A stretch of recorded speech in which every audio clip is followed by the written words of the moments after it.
जय हिंद मित्रांनो, आपल्या Shivarth T classes या यूट्यूब चॅनलला मी सर्वांचं स्वागत करतो. या ठिकाणी आपण मुंबई पोलीस भरती 2026 मधील जे काय 12 एप्रिल 2026 रोजी झालेला मुंबई पोलीस भरतीचा पेपर, या ठिकाणी त्यामधील महत्त्वाचे सामान्य ज्ञान विषयातील प्रश्न आपण पाहणार आहोत. तर आपण बघूया या ठिकाणी कोणते प्रश्न आपल्याला मुंबई पोलीस भरतीमध्ये विचारलेले होते आणि आपण त्या प्रश्नांना सोडवू शकतो का, हे सुद्धा आपण या ठिकाणी पाहणार आहोत. तर बघूया मित्रांनो, या ठिकाणी प्रश्न विचारण्यात आलेला होता, भारताचे पहिले अणुऊर्जा केंद्र कोणते? तर बघा, तारापूर, कुडनकुलम, रावतभाटा, कल्पकम. तर या ठिकाणी सर्वात महत्त्वाचं म्हणजेच की तारापूर हे आपल्या प्रश्नाचं योग्य उत्तर असणार आहे. म्हणजेच की 1969 मध्ये हे केंद्र सुरू झालेलं आपल्याला पाहायला मिळतं आणि भारताचं पहिलं अणुऊर्जा केंद्र असणार आहे ते. पुढचा प्रश्न आहे आपल्याला, उष्णता नेहमी कोणत्या दिशेने प्रवाहित होते?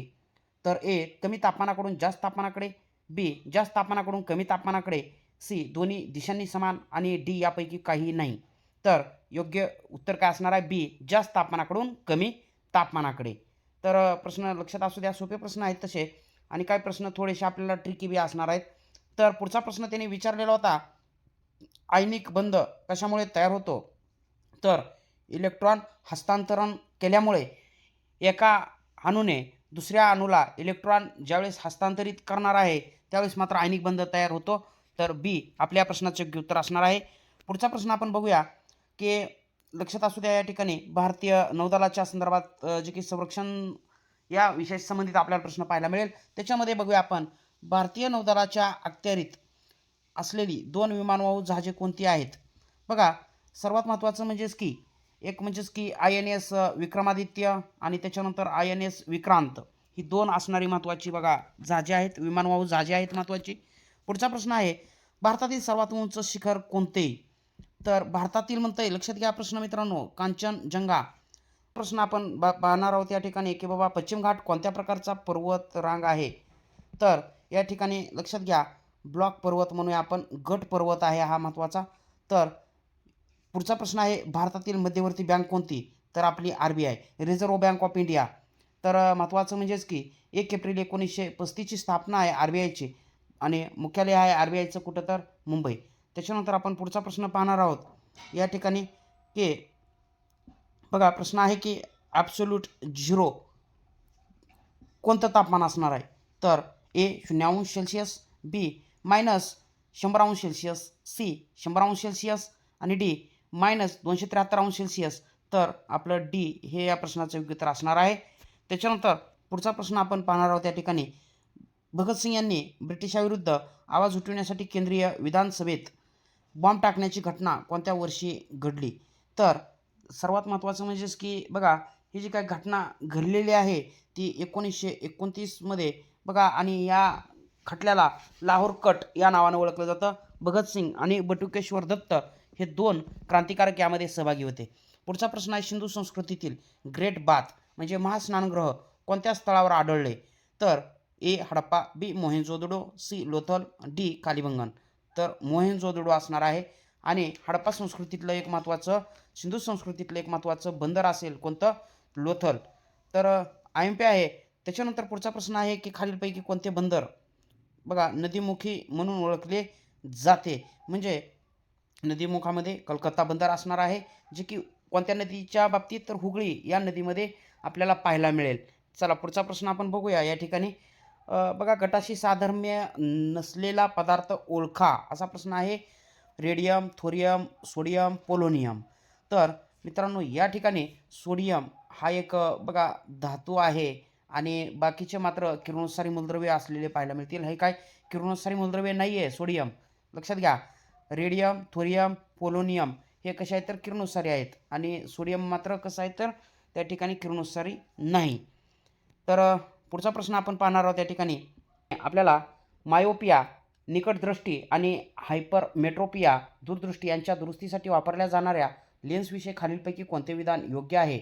ए मायोपियासाठी उतल आणि हायपरमेट्रोपियासाठी अवतल लेन्स वापरतात, बी मायोपियासाठी अवतल आणि हायपरमेट्रोपियासाठी उतल लेन्स वापरतात, सी दोन्ही दोषासाठी फक्त अवतल लेन्स वापरतात, डी दोन्ही दोषासाठी फक्त उतल लेन्स वापरतात. तर मित्रांनो, आपलं महत्त्वाचं म्हणजेच की बी हे उत्तर असणार आहे. मायोपियासाठी अवतल आणि हायपरमेट्रोपियासाठी उतल लेन्स वापरतात. पुढचा प्रश्न आपण यापैकी 2025 शांततेसाठी नोबेल पारितोषिक कोणाला प्रदान करण्यात आले, असा प्रश्न या ठिकाणी विचारण्यात आलेला आहे. तर सी हे प्रश्नाचे योग्य उत्तर आहे मारिया कोरिना माचाडो. व्हेनेझुएला या देशाच्या असणाऱ्या बघा विरोधी पक्षनेत्या लोकशाहीसाठी असणारा त्यांचा लढा, यासाठी त्यांना हे पारितोषिक या ठिकाणी देण्यात आलेलं आपल्याला पाहायला मिळतं. पुढचा प्रश्न आपण या ठिकाणी बघूया की संयुक्त राष्ट्रसंघ जे काय असणार आहे महत्त्वाचं, त्याचं मुख्यालय कोठे आहे, तर न्यूयॉर्कमधील जे काय बघा हडसन नदीकाठी असणारा न्यूयॉर्क, अमेरिका. पुढचा प्रश्न आहे भारताचा राष्ट्रपती कोण निवडतो किंवा कोणामार्फत निवड होते, तर सर्वात महत्त्वाचं म्हणजेच की या ठिकाणी बघा संसद सदस्य महत्त्वाचं उत्तर असेल. पुढचा प्रश्न आहे ताडोबा अंधारी व्याघ्र प्रकल्प कोणत्या जिल्ह्यात आहे, तर ताडोबा अंधारी व्याघ्र प्रकल्प हा चंद्रपूर जिल्ह्यामध्ये आपल्याला पाहायला मिळतो. त्याच्यानंतर महाराष्ट्रातील MIDCचं मुख्य कार्य काय आहे, तर ह्या प्रश्नाचं योग्य उत्तर असेल आपलं औद्योगिक क्षेत्रांची उभारणी. पुढचा प्रश्न आहे बघा आपला GS मधला, महाराष्ट्रातील समृद्धी महामार्ग मुख्यतः कोणत्या 2 शहरांना जोडतो, तर नागपूर आणि मुंबई या शहरांना जोडणारा हा 701 किमी इतक्या लांबीचा हा महामार्ग आहे आणि या महामार्गाचं नाव हिंदू हृदय सम्राट बाळासाहेब ठाकरे महामार्ग असे हे आहे. लक्षात घ्या, प्रश्न MP आहे, यापूर्वी आलेला आहे प्रश्न. त्याच्यानंतर बघूया आपण की भारतामध्ये बघा लोकसभा निवडणुकीत आदर्श आचारसंहिता कधी लागू होते, तर महत्त्वाचं आहे निवडणूक कार्यक्रम जाहीर होताच या ठिकाणी महत्त्वाचं म्हणजे आचारसंहिता लागू केली जाते. पुढचा प्रश्न आहे राज्यसभेच्या सदस्यांची निवड कोणत्या पद्धतीने केली जाते, तर प्रश्न लक्षात असू द्या IMP आहे. तर D हे प्रश्नाचे योग्य उत्तर असेल आपल्या प्रमाण प्रतिनिधित्व व एकल हस्तांतरणीय मत हे पद्धती वापरली जाते, जे की राष्ट्रपती यांना सुद्धा वापरली जाते. त्याच्यानंतर उपराष्ट्रपती यांच्या बाबतीत सुद्धा ही पद्धती वापरली जाते. भारताच्या सागरमाला प्रकल्पाचा मुख्य उद्देश काय आहे, तर B हे प्रश्नाचे योग्य उत्तर आहे बंदर आधारित पायाभूत सुविधा व लॉजिस्टिक्स सुधारणे. पुढचा प्रश्न आहे 80वा बघा विवेक सिंधू हा ग्रंथ खालीलपैकी कोणी लिहिला, तर कवी मुकुंद राज यांनी हा ग्रंथ लिहिलेला आहे विवेक सिंधू. खूप वेळेस प्रश्न आहे यावरती सुद्धा. पुढचा प्रश्न आपण पाहणार आहोत या ठिकाणी मित्रांनो, जे की अग्निपंख या पुस्तकाविषयी प्रश्न विचारलेला आहे.